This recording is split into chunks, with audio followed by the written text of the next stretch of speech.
Hello and welcome. In this unit, we'll discuss recent changes to the law with regards to dyslexia. First, we'll discuss Assembly Bill number 1369, and then we'll discuss House of Representative Bill 3033, the Research, Excellence, and Advancement for Dyslexia Act. Our goal in this unit is to discuss how changes proposed in these two laws might affect students with dyslexia. But let's begin with a simple question. What is dyslexia? Dyslexia is a general term for learning disabilities that involve difficulty in learning to read or interpret words, letters, and other symbols. Dyslexia does not affect general intelligence, but it does affect how students learn. In special education contexts, dyslexia is not an official eligibility for special education. If you remember our discussion from an earlier unit, there are only a limited number of eligibilities recognized by state and federal law.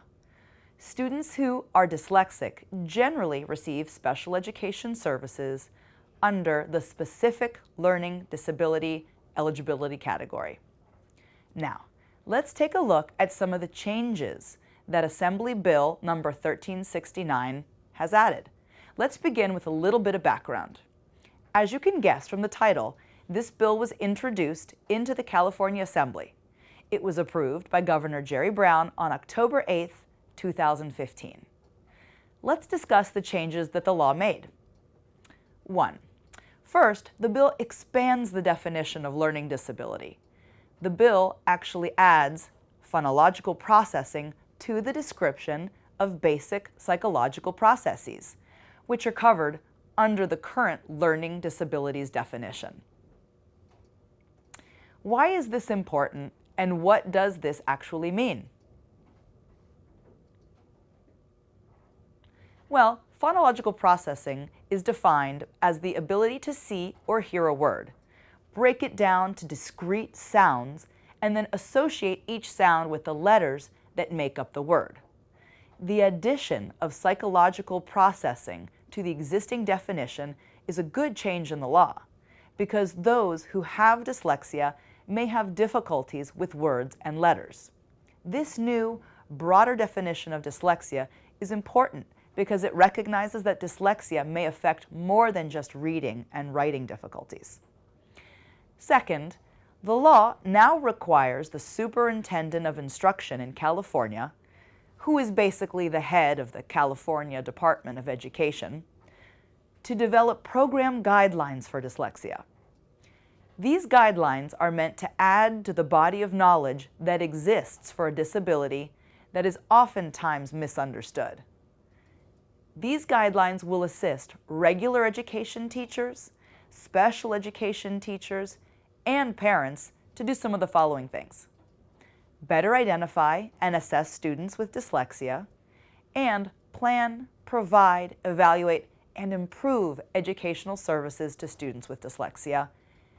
Educational services under the bill mean an evidence-based, multisensory, direct, explicit, structured, and sequential approach to instructing pupils who have dyslexia.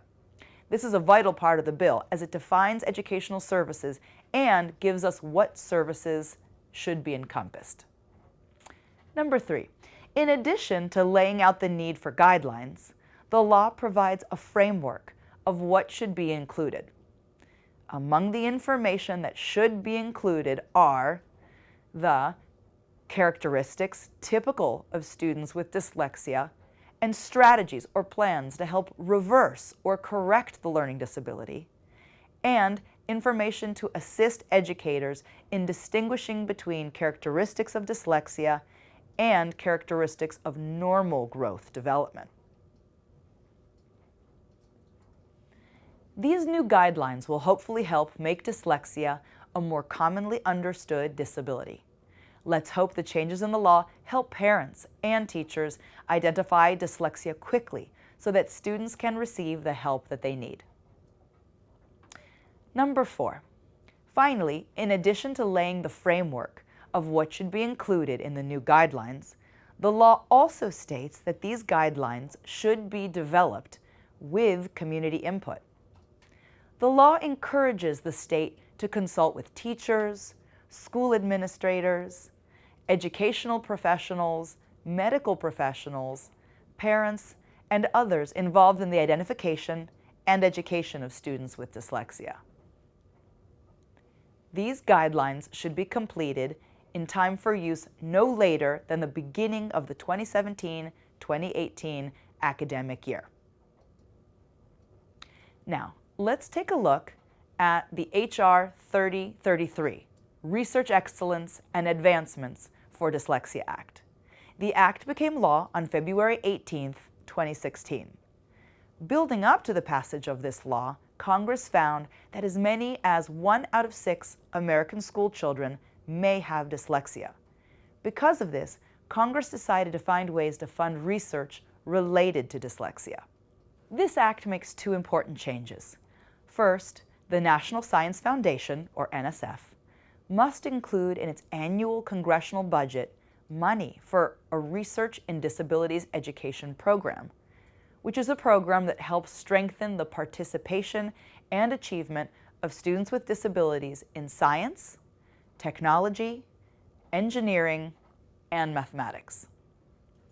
Second, the Act requires the NSF to devote specified funding to support research on learning disabilities, including dyslexia. In short, this means that this Act will free up money for researchers to learn about dyslexia and help those who actually have dyslexia. You might be asking yourself, what is the NSF and why is this agency important to the study of dyslexia?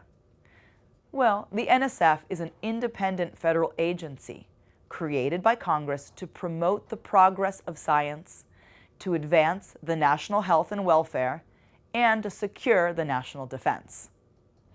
As you can imagine, it funds many works of research throughout the country, and having some money specifically allotted for dyslexia is an important step in better understanding this disability. With that, we'll end this unit that focuses on recent changes in the law regarding dyslexia. For more general information about other eligibilities, please watch the other units we have on this website. You can also access our toolkit online and read Chapter 6 on eligibilities for more information. If you're in the Los Angeles area and are having trouble accessing special education services, please call us at the number you see on your screen. Well, thanks for joining us, and goodbye for now.